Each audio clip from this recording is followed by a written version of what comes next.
Hey guys, it's Ben the Coin Geek at Old Pueblo Coin, and today I'm pretty excited to bring to you a little group of $5 Indians that I got in, and all graded, all certified, and just gave me a chance to think about these coins and their values and how hard it is to collect them, and yet on one hand, it's also not too hard to collect. And what I mean by that is, they seem to me to be somewhat of a value in the marketplace. Of course, these five Indians are in cues, which means that unlike most coins where the design is the high points, on these coins the field is the high point because the design is struck into the coin, giving them quite a unique look compared to most all other US coins produced, and also making them extremely challenging to grade.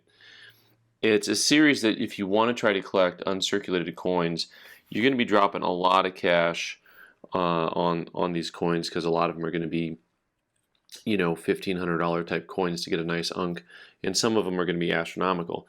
But if you collect nice AU coins, you're going to get a lot of really attractive coins, and most of the coins are going to be in the roughly $700 ballpark, and that's of course not going to be the whole series, and we'll look at a broader view of the whole series. So this 1908 is the first year of issue from the Philadelphia Mint, and the PCGS called this an AU 58. So typically on an AU 58, you're going to see really full luster in the fields.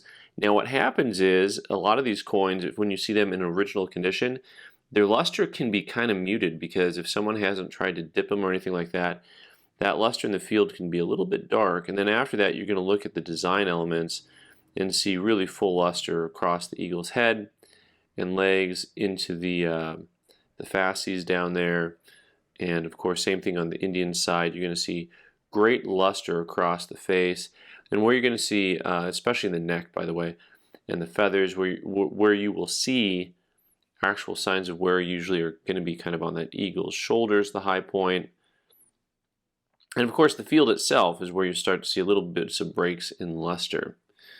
Okay, so 1908. Let's move on. 1909 here. And once again, talk about a coin that's hard to grade.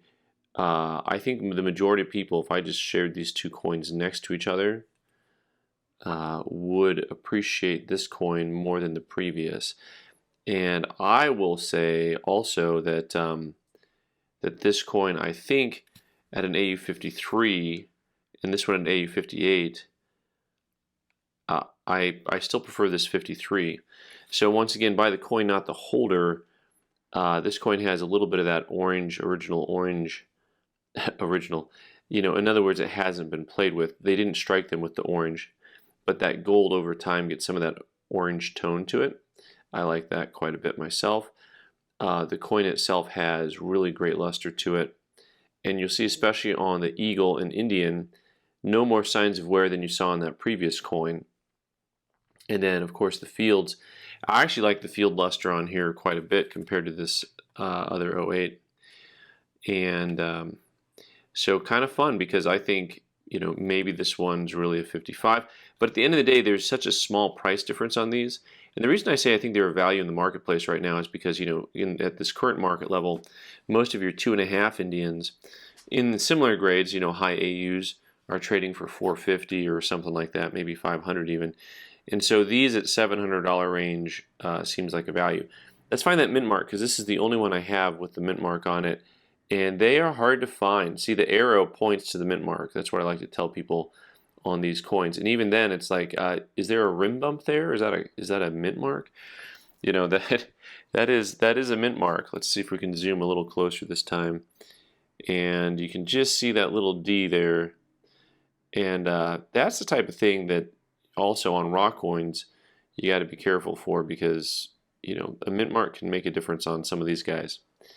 So pretty neat coin. This series has 24 different coins in it, and I think probably about 22 of them are really buyable, purchasable, available at a price point that's not out of line for a nice AU.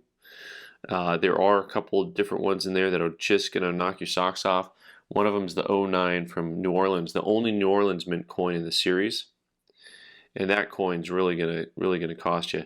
if I was mean, I'd just tell you to start guessing the grade on these guys. I already told you what grades they are, but you know, trying to account for the overall strike of the coin and wear on the coin is really tricky still. I would say this has less field luster than the previous coin, but once again, I also thought the previous coin was undergraded when you compare it to the 08. That 09D looks to me undergraded based on that previous one. Here's another one, the 10. Similar coin, you know, you got to account for strike and whether or not the coin is fully struck up. But to me, the field luster still, this guy still takes the cake right now. That 09 to me is the nicest coin we've looked at so far. Next up, 1911, and this guy here, 1911 from Philly. Close to $1 million made on these, but you know, a lot of these issues have mintages of less than $250,000. Even like that first year of issue, that 08 is a mintage of 577,000. And what do we got here? That 09D, that one has a high mintage. That one has the mintage of $3 million. That may be the highest mintage. Now you may have noticed already this coin looks easily superior to the other coins.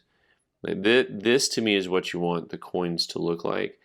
And by the way, splitting hairs, talking about splitting hairs, man, this coin is struck strong and has really great luster to it. Really great luster. This is easily the nicest coin in the group. And we got an old green holder that says AU55. I don't know that there's a big price difference on these from AU to UNC, but this one may get priced a little bit closer to MS60 price point. Just a neat coin. This is the type of coin that people put a CAC sticker on and then they go price it to the moon and all that stuff. You know, it's also the type of coin that sometimes, I mean, really I'd be very tempted to crack out and send in, but I think I'm just going to price it according to how I see the coin, and if somebody else sees the coin in a similar way, then, you know, they'll buy it. You know, and speaking about just the difficulty of trying to collect these guys, your objective is to find coins like this, and your objective is to find that eye appeal, that type of luster. And so that's the difficulty. I mean, not all of them are struck that way with that. Not all of them have that high level of luster. You know, it's pretty tough to get. Yeah, I mean, so next up, I got a couple more to show you, and then we'll look at the comparison in the red book here, just so you can look at the overall series. This 1912, also from the Philadelphia Mint. Also, pretty nice luster throughout the back on there. Similar to the other coins, this one has a real strong flat spot on the eagle's tip of the wings, compared to some of the other ones, a little flatter there. And you'll see a little bit of the same here on this side of the Indian headdress, not on the feathers per se, but on the part that goes across the top, has a little more flatness to it. The luster is a little bit more muted, and this one's an AU53, and I think that is, at the end of the day, very directly related to the fact that there's a lot less luster on the field on this coin than the other ones, because the condition on the Indian and the eagle are going to look similar on almost all of these coins, and so at that point you're really starting just to try to figure out if there's wear based on the luster. Last but not least, on this in this series, I got one more Philly mint. By the way, there's about half the series is Philly and half is San Francisco. You got 9 Phillies, 9 San Franciscos, 5 Denvers, and the 1 New Orleans. Once again, just the tiniest bit of wear on that shoulder, but overall you're looking at a little bit more lustrous field, I think, than the previous coin. In my opinion, they're not too far off, but I liked this one a little bit more. I like this 15 a little bit more than I liked that 12. Whoop. And this one came back. This one's the same grade. So, and pretty comparable coins on these two. And so I think when you look at them, the I don't want to say head scratch. The ones that are interesting to me is the fact that this 08 does not seem as much of a 58 after you look at, you know, that 11 and a 55, and this 09D and a 53 holder. Both of those seem like they're possibly off based on what the other series looks like. And speaking of the series, just a quick glance at the red book here to see, most of these coins don't have huge jumps in value until you get to the uncirculated grades. And you're looking at most of these coins have these populations, original mintages. A lot of them have mintages under, 200,000. You'll see these mintages of 400, 247, 260, 25, 160. So, and you'll see the price points don't jump around a lot. Of course, then there's the 090, which is heavily counterfeited with originally only 34,000. I think PCGS is graded less than 700 of these. If you want to exclude this coin from the series, I understand why, because a low grade one is going to be thousands of dollars. But even some of these coins that seem to have pretty low mintages, this 11D, 72,000, it's still, if you step down to an XF, it's actually probably pretty similar in price to a lot of these AUs. And then after that, once you get down into the other one that's really rare, the 1929, even though they had a high mintage, there's less than 400 of those graded by PCGS. Huge numbers, so that would probably be, off the board. If you wanted to just reduce yourself to 20 coins and get rid of the 4 most expensive, you could. That would be that 11D would be the next coin off the board, and then you'd have to figure out which one to cut. Probably, in higher grades, maybe like the 09S or something like that. But either way, it's a fun series to collect, really challenging to get all of them, and really challenging, as you can see, to get ones with really nice eye appeal to them. So anyways, guys, thanks so much for watching. I'm Ben the Coin Geek. You can subscribe by clicking on the owl button in the corner and watch more videos on the right side of the screen. Thanks.